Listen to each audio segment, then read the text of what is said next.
The statistics show that the Latino children in their middle school and high school years are dropping out, and that is actually a concern for the community. And if we can start early, or at least try to help them now, if they're in middle school or high school, to know that they are valuable, that we do care for them, maybe that will stop. And if we start even earlier in the elementary years, then that's really going to reinforce them that they are valuable, that their culture is valuable to everybody that is in the community, and their community is their schools.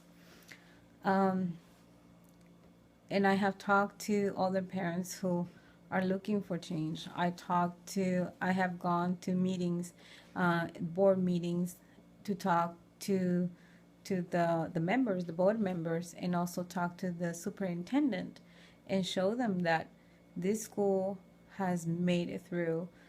The parents are actually helping on improving the school.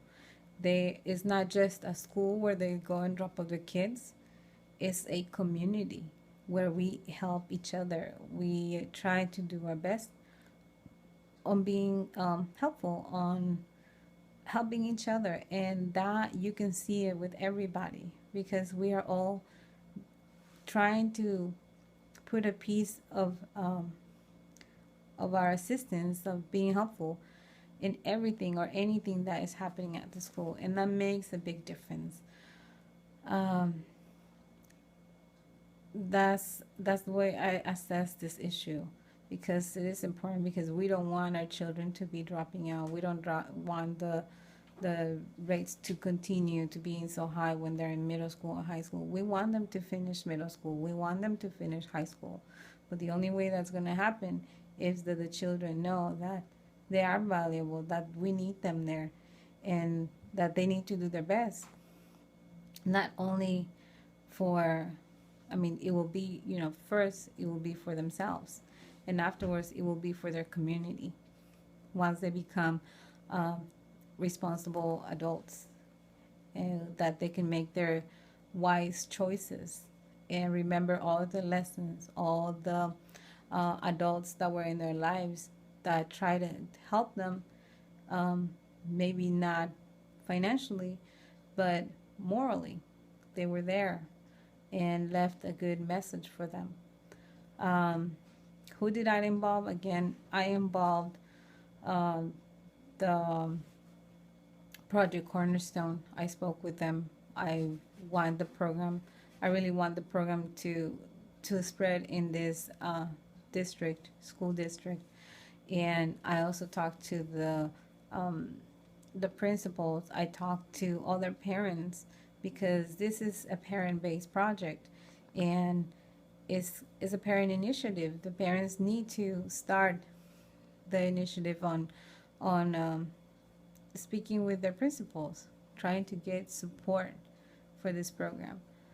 Um, the other thing that I saw, as far as assessing this issue, is that other school districts around the area that are not low income, they don't have low income families, very few families, very few Latino students, and they all have this type of programs. And it really helps them. It gets the parents involved even more.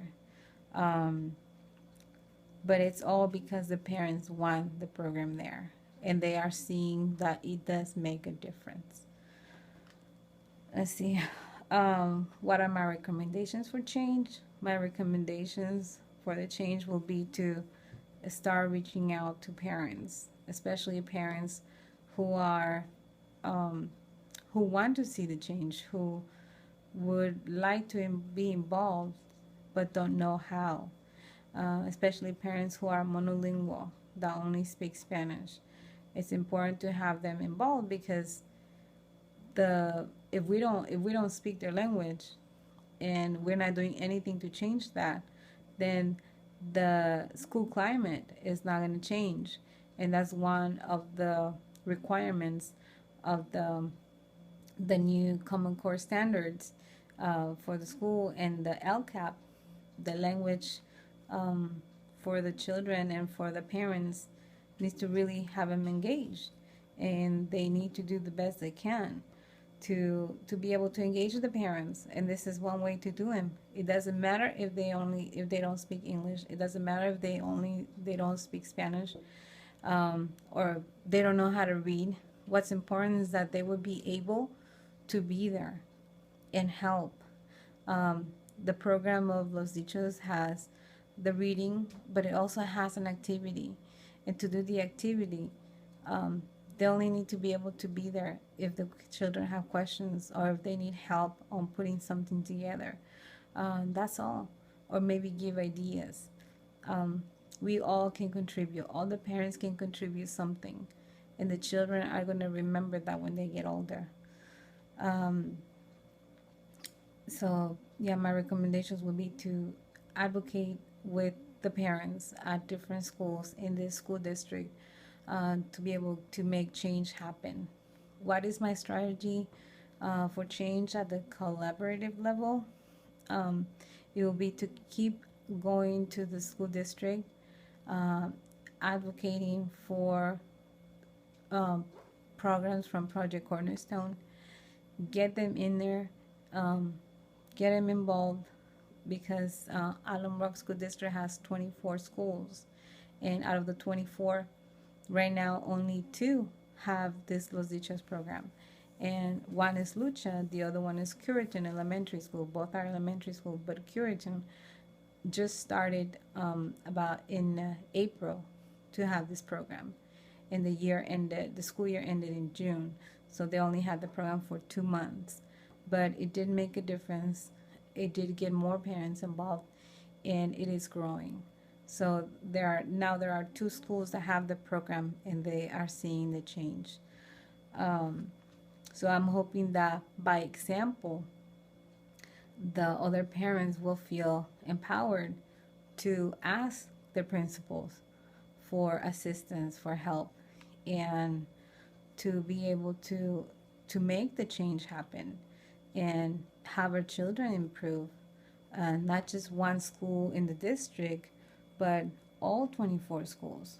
There is no limit, and it can be done, but we need more parent involvement, and that's basically what is being required from the from that the new state Department of Education requirements for the LCAP.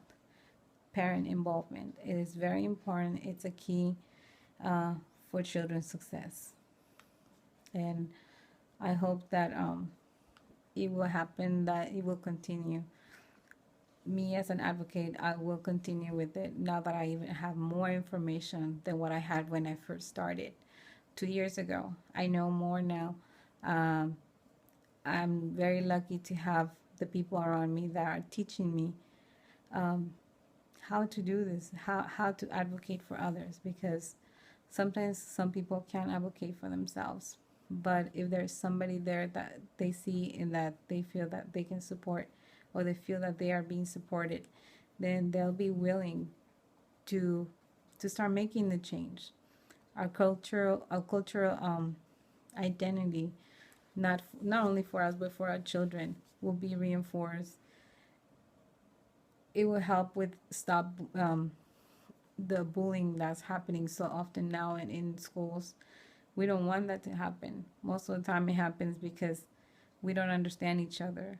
But once we start learning about our culture, about the Latino culture, then we are able to understand it and to feel proud of it and be able to share it. And instead of finding differences among each other, we can find commonalities, things that are similar, and build from that, make a stronger community.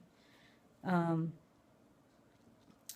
the union makes the force, and the more people that are united, the greater our efforts will be to change this, the way that parents are involved. We want more parents to be involved.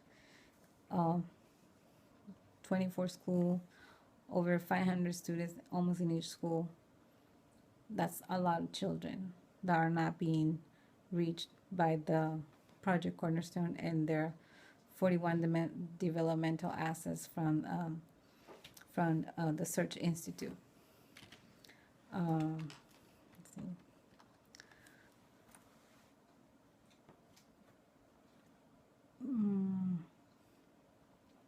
And that will be all for my presentation. Again, even though I finished here with the internship, my advocacy efforts will still continue because I believe that we can make change happen. I believe that working together with our school educators and with the Project Cornerstone, where I am an intern, we can make a difference. Um, and that's all I got. Thank you very much, and see you later.